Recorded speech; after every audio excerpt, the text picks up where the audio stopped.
हमने freedom integral equation के solution के बारे में पढ़ा था कि कैसे फ्रीडम इंटीग्रल इक्वेशन का सॉल्यूशन निकालते हैं विथ सेपरेबल और डीजेनरेट के अंदर। तो एक सवाल है, solve the homogeneous Fredholm integral equation yx equal to lambda 0 to 1 e की पावर x e की power t y t dt। ये है क्या है, ये होमोजीनियस फ्रीडम इंटीग्रल इक्वेशन है ऑफ सेकंड काइंड। अपने को क्या निकालना है, इसका eigen value and eigen function था। लेमडा की वैल्यू निकालनी है, उसके कॉरस्पॉन्डिंग जो नॉन जीरो वैल्यू आएगी लेमडा की, उसके कॉरस्पॉन्डिंग जो फंक्शन होगा उसे बोलते हैं आइगन फंक्शन, वो निकालना है। तो सॉल्यूशन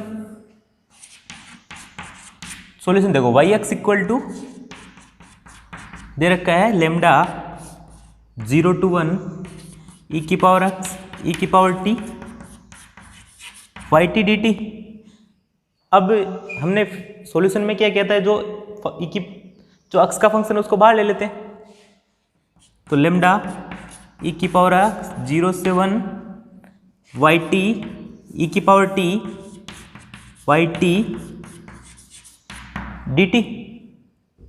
अब ये जो इंटीग्रेशन है 0 to 1 e की power t y t dt, इसको मान लेंगे एक constant c। Let c equal to 0 to 1 e की power t y t dt। इसको समीकरण नंबर, इसको 1, इसको 2। अब 2 नंबर को आप इसमें यहां से लिखते हैं तो yx क्या हो जाएगा, yx इक्वल टू देखो लेमडा e की पावर x इंटू सी, ये 3 नंबर। अब अपने को क्या करना है, c की वैल्यू निकालनी है। बाद में c की वैल्यू यहां रख देंगे तो वो आ जाएगा आइगन फंक्शन। तो देखो c की value, find value of c। यहां से देखो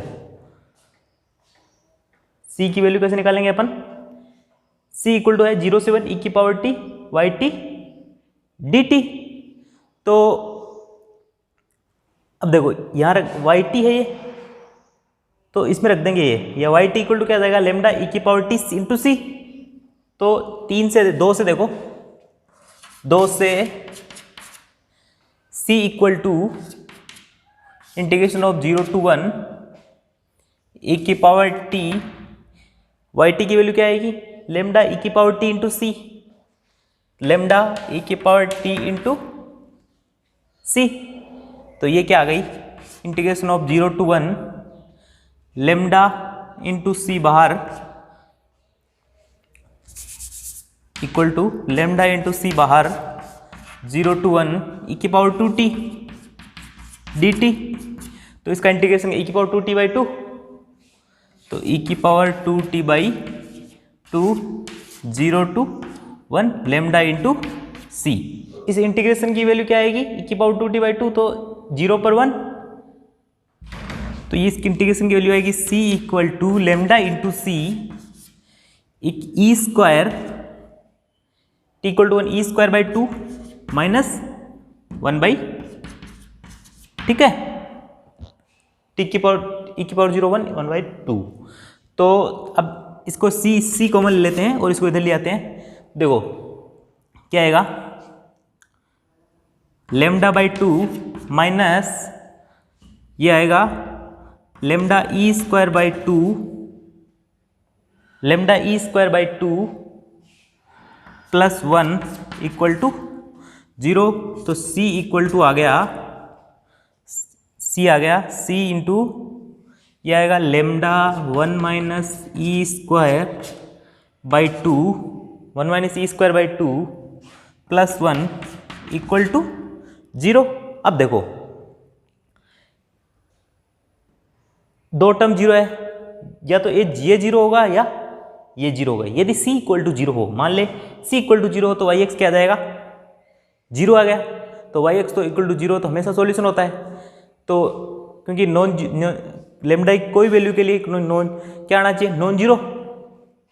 yx की वैल्यू क्या होना, वही लेमडा वो होता है जिसमें उसके कोरोस्पोंडिंग जो वाई एक्स आए वो क्या नॉन जीरो आए, तो वो उसको बोलते हैं अपन आइगन फंक्शन। तो ये वाई इक्वल टू जीरो है तो ये वो आइगन फंक्शन नहीं हो बनेगा।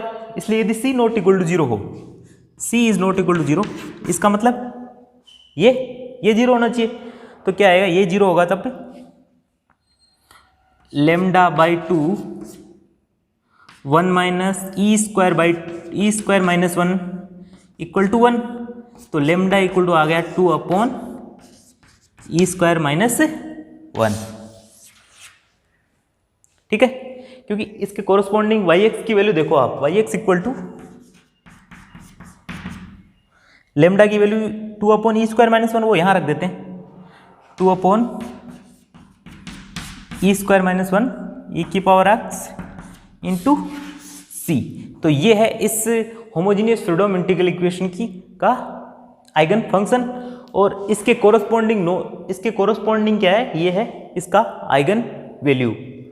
ठीक है, तो अगला सवाल है solve the integral equation y x minus lambda 0 to 1 3x minus 2t by t D t. इसको सोल्व करना है। ये क्या है, Fredholm integral equation of homogeneous Fredholm integral equation of second kind. तो सोल्व,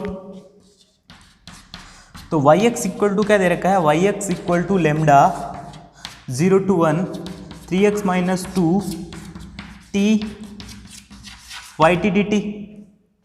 3x माइनस 2 को बाहर लेते हैं, वाई एक्स इक्वल टू क्या आएगा, y x equal to lambda 3x minus 2 0 to 1 t Y T D t. ठीक है, इसको क्या मान लेंगे, c। इसको समीकरण नंबर 1 दे दिया, put c equal to 0 to 1 t Y t. 2 number. अब एक से देखो, वाई एक्स इक्वल टू क्या आ जाएगा, लेमडा 3x माइनस 2 ये आ गया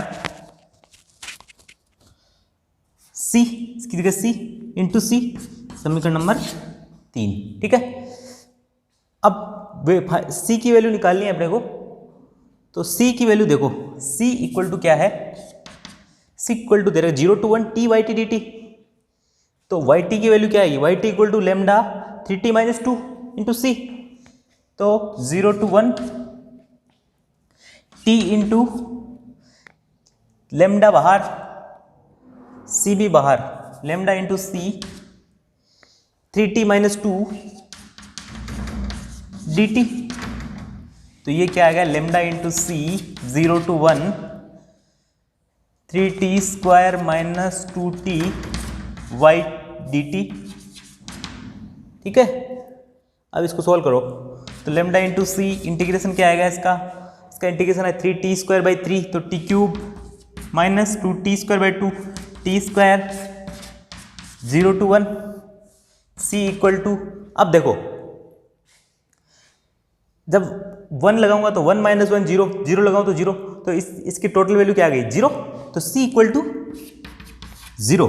तो c इक्वल टू जब 0 आ गई तो यहां देखो c इक्वल टू 0, तो y x equal to 0, this implies y x equal to 0। इसका मतलब क्या है कि कोई non zero for any value lambda की कोई वैल्यू के लिए वाई एक्स नॉन जीरो नहीं आएगा, तो इसका कोई भी कैरेक्टरिस्टिक नंबर नहीं है, तो no eigen value, eigen value exist, कोई भी आइगन वैल्यू एग्जिस्ट नहीं करेगी। ठीक है, क्योंकि देखो इसमें दिख रहा है कर्नल क्या है 3x minus 2 3x minus 2 t symmetric नहीं है। तो यदि एक ऐसा एग्जाम्पल है यदि जिसका कर्नल सिमेट्रिक नहीं हो तो डज नॉट नेसेसरी उसका एक कोई भी आइगन वैल्यू नहीं आया।